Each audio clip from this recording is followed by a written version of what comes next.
Why are popular kids so fluffing stupid? Okay, so this crazy thing happened the other day. I was just sitting in my third hour class, and in that hour I unfortunately sat at a table with the fluffing popular kids. I'm just sitting there doing work while one of these creatures is sticking a pencil into their Chromebook. As I watch sparks and smoke just fly out. Ref, do something. They're all gathering around the Chromebook and laughing as they damage school property. Guys, what the shell are you doing? I don't need your Chromebook to fluffing explode. I'm not trying to die at school. Meanwhile, one of the other bugs that was sitting to the left of me was like, "Yo, Vaughn, I need you to pose for me. I want to add pictures of you to my story." And I was like, okay. And it just sat there and took pictures of me with the fluffing flash on. But you want to know the worst part? Out of nowhere, one of the kids messing around with the Chromebook turns to me and goes, "Hey, Vaughn, I just wanted to let you know that if you ever decided to do corn, I'd support you by watching your videos. I'd jork it to you." I'm sorry. What? Why the fluff would you ever say that to me? For shark's sake, dude, holy mackerel. Can we just have some Basic human decency and not say crazy stuff like this? I need to hear your guys' stories about the popular kids at your school. If you've got anything, comment it. I love reading them. Roblox renamed friends to connections. I didn't think they would actually fluffing do it, but now I really have to say, connect me. Every time I want to send somebody a fluffing friend request. I mean, connection request. Are we serious, Roblox? What, are we gonna change followers to stalkers next? Why the shell do I have connections? Am I a fluffing drug dealer? Yo, wanna connect? Connect what? Tips? I'm gonna play experiences with my connections. We need more players to finish the game. Don't worry, bro. I got connections. Why are we Bluetooth devices? You know what, bro? I'm done being friends with you. I mean, connections with you. I'm going to disconnect you. But it's okay, guys. At least they brought the youth sound back, right? Right? Oh, come on. Roblox is now adding screen time limits. Oh, no.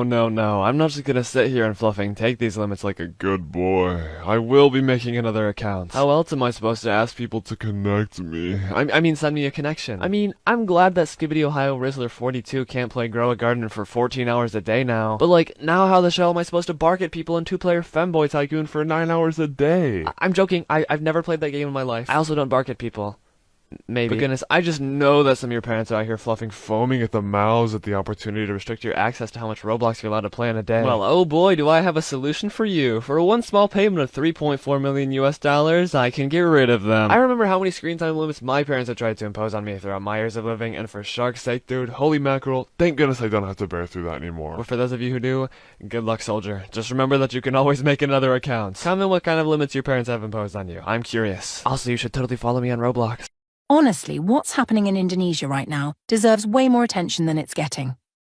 Before you scroll away or think this is someone else's fight, pause and listen, because this is a nation bleeding, and you don't need to be there physically to feel its pain. When lawmakers handed themselves a 50 million rupiah monthly housing allowance, around $3,000, nearly 10 times Jakarta's minimum wage, it wasn't just tone deaf. It was a slap in the face to every family scrambling to pay rent or put food on the table. That moment wasn't politics as usual. It was the fuse lighting a powder keg of frustration and despair. Then came Afan Kurniawan, a 21-year-old Gojek delivery rider doing what countless others must do to survive. He wasn't a protester, just someone trying to finish a food delivery when a Brimob armoured vehicle struck and ran over him in central Jakarta. The vehicle didn't stop.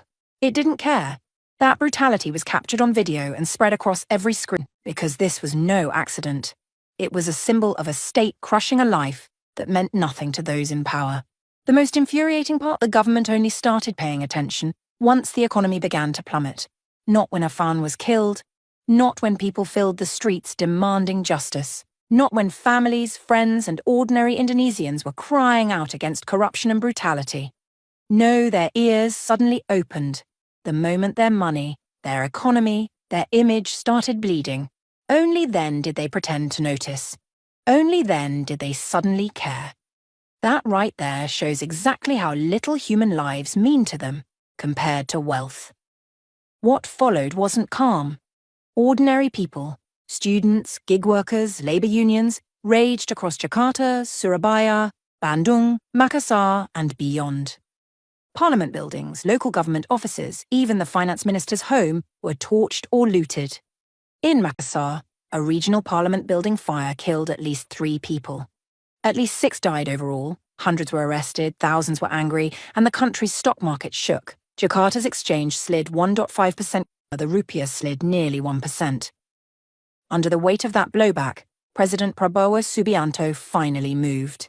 He cancelled his China trip, ordered an investigation into Afan's death, revoked the MP's housing allowance, and halted overseas trips for parliamentarians. 7 police officers have been detained and questioned. Even Indonesia's National Human Rights Commission, Komnas HAM, has launched its own probe. But let's be clear, these gestures, while necessary, are just Band-Aid over a gaping wound. Afan represents not just himself, but the silent millions, the precarious riders, the struggling gig workers, the oppressed middle class and poor whose lives are deemed invisible until one of them dies publicly. This outrage isn't a trend. It's a denial of being treated like humans. It's state violence that made a delivery driver into a martyr. It's shameful. It's enraging.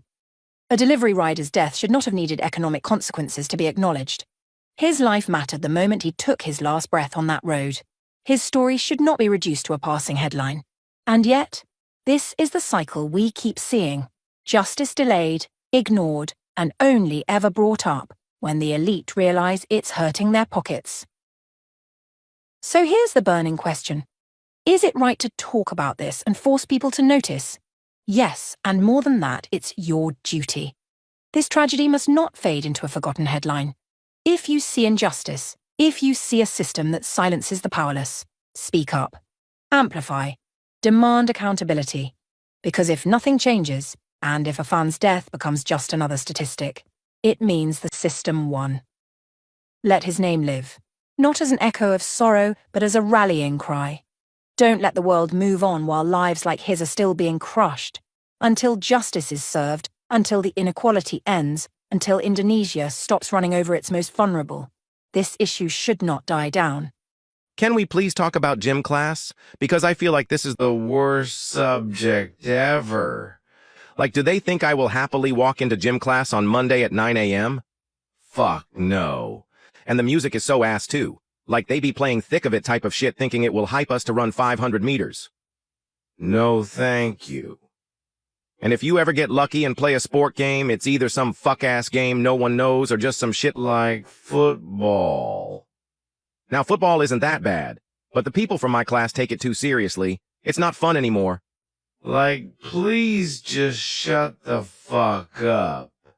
You don't have to yell at me for missing a shot. Thank you.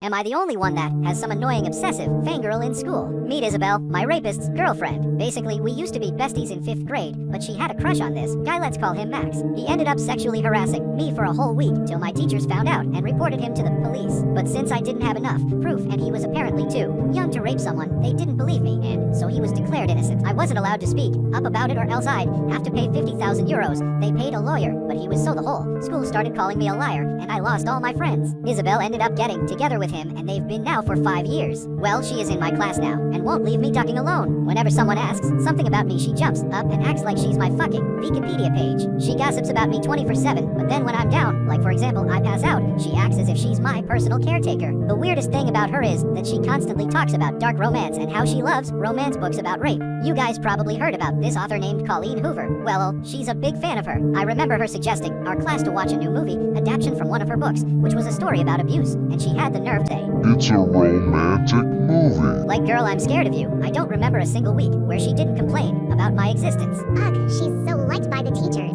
She always steals my friends. She's such an attention seeker. She's so mentally ill she can't tell what is real. Like, girl, shut the fuck up and leave me alone. The worst part is that she asked my teacher which school I'm going next, and he fucking told her. Anyways, Dolly out. Why am I out here doing laps in 30-degree heat while some fat-ass gym teacher who looks like they gave up on life 5 years ago and built like a busted beanbag is screaming, "Come on, guys, push yourselves!" How about you push yourself away from the vending machine first? And the music? They blast the cringiest, cheesiest tracks like it's some motivational anthem. Imagine trying to keep your lungs from exploding while Eye of the Tiger or some shit plays on loop like a bad joke. Nothing's motivational about this fuck-ass playlist. Then dodgeball comes around and suddenly it's World War III with hormone-crazed guys acting like their life depends on knocking you out. And then, I flinch one time, and now I'm the weak link. Like a ball could be flying 300 kilometers per hour towards my face, and these XY chromosomes always be yelling at you, talking about some, bro, you had that. Had what? A death wish? And they'd be yelling at me like, why didn't you catch the ball? Because I value my life and my nose? I'm not here trying to catch a meteor with bare hands. And the teachers don't care either. Like I could get knocked out cold by a dodgeball to the skull and they'd just be like, shake it off. No, sir, I need a CT scan. And a lawyer. Plus, the gym teachers always got that back in my day energy. Like, okay, Jerry, back in your day, y'all were running from dinosaurs. Be for real. Why are people in horror movies so fucking stupid? Like, Why would you hear a noise in the basement and be like, let me go check it out? If I hear anything below sea level, I'm already halfway to another country. And they always trip over air. Like, girl, how did your ankle break from walking on hardwood floors? Be so serious. Like they really be hearing growling in the walls and go, hello? Hello? What are you trying to do? Make friends with the demon? If I hear a whisper and I live alone, I'm not investigating. I'm moving out mid-whisper. Lease? Gone. Belongings? The ghost can keep them. I'm not fighting for a haunted toaster. Like they'll see a creepy little girl in the corner humming with her head spinning 360 degrees and be like, are you okay, sweetie? No. she's not okay. She's summoning Satan. And they always gotta drop something loud in the most silent moment. Like, why are you knocking over every pot in the kitchen during a demon's nap time? Be quiet before he wakes up and starts playing dodgeball with your soul. Okay, what is wrong with y'all? There is a guy who joined our energy drink addicts server. And the first thing he says is that he has a crush on Mello. If y'all didn't know, Mello already is in a relationship. So Mello says that she don't want to date him. Then this motherfucker comes with this. What is wrong with him, bro? You know she has a partner and you do this? But the story doesn't end here. Because I was trying to protect Mello, he started to threaten me. Bro, make sure to sleep with your vertical lips closed tonight. And then there's whatever this is. That's just embarrassing, you know? The only address you can find is her own, probably. I think he just is. Some 46-year-old picnic potato who is seeking for attention. My guy, please just leave her alone.